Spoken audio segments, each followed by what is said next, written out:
जय माता दी। शंख और कुंद पुष्प के समान गौरवर्ण वाली माँ महागौरी की आराधना अष्टम नवरात्रि को की जाती है, इसीलिए इस तिथि को महाअष्टमी कहते हैं। माँ महागौरी श्वेत वस्त्र और श्वेत पुष्पों की माला धारण करती है, इसीलिए उनको श्वेतांबरधरा भी कहा जाता है। त्रैलोक्य पूज्य माँ महागौरी का यह स्वरूप अत्यंत शांत, सौम्य और निर्मल है।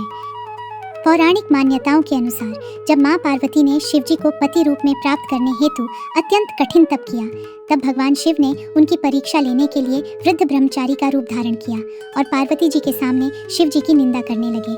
तब पार्वती जी ने रोषपूर्ण स्वर में कहा कि मैं शिव जी का ही वरण करूंगी, अन्यथा आजीवन तप में लीन रहूंगी। यह सुनकर शिव जी प्रसन्न होकर अपने असली रूप में प्रकट हुए और उन्होंने पार्वती जी के कठोर तप से मलिन हुए शरीर को गंगा स्नान करवाया। गंगा स्नान से माता का स्वरूप चंद्रमा के भांति शुभ्र और कांतिमान हो गया और इसीलिए इस रूप में माँ का नाम महागौरी हुआ। दो भुजाओं में डमरू एवं त्रिशूल धारण करने वाली चतुर्भुजी माँ की अन्य दो भुजाएं वर मुद्रा और अभय मुद्रा में हैं। माँ श्वेत वृषभ पर आरूढ़ है। माँ का प्रिय रंग श्वेत है। श्रीमद् देवी भागवत महापुराण के अनुसार माँ गौरी की आयु 8 वर्ष बताई गई है, इसलिए अष्टमी के दिन कन्या पूजन का विशेष महत्व होता है। माँ भगवती को नारियल, हलवा, चना एवं पूरी का भोग विशेष रूप से प्रिय है, इसीलिए कन्या पूजन में इन सभी पकवानों का प्रयोग होता है।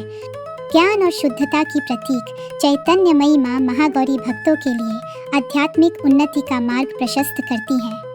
माँ महागौरी स्त्रियों को अखंड सौभाग्य का वरदान भी देती हैं।